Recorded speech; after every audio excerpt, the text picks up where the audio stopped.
Deb Carlson remembers the day she met the young brothers who now call her mom. They stood outside and they both fixed their shirts and smoothed their hair down before they opened the door to say hello to us, so they had me right there. But Carlson says the hellos were short-lived.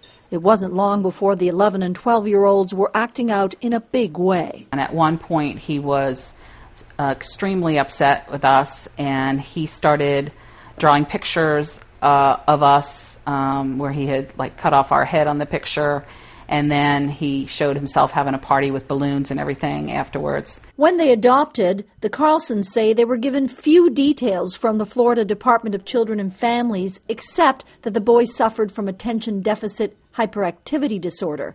And as time went on, the boys' violent actions escalated. He chose the largest knife in the kitchen, and he threatened to kill himself with it and to kill us with it. After that incident, the boys were both diagnosed as bipolar with severe mental health issues. The Carlsons were told the boys needed expensive therapy, which they can't afford, and private insurance doesn't cover. Private insurance focuses on physical health, and there is very limited support for mental health. Limited support, and worse, many states have policies that force parents to choose between keeping their children and getting them medical services. If the child has to come into long-term care, it may make sense, based on the way the laws and rules of Medicaid are applied, to dissolve that adoption. Child advocates are pushing for changes that would help families get the services they need and keep custody of their children.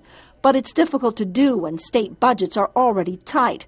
Experts stress the majority of foster care adoptions end happily and want to dispel misinformation people may have. They believe that they're too damaged or perhaps too dangerous, that they're juvenile delinquents, that there's a reason why they're in the foster care system other than the real reason, which is they've been abused or neglected or abandoned. They're there through no fault of their own. They are kids like Thomas, who attended an adoption event in hopes of finding a family. I want to be adopted for the purpose of having a place I can call home. Advocates say parents should reach out to organizations that are there to help families find financial and professional help for their adopted children.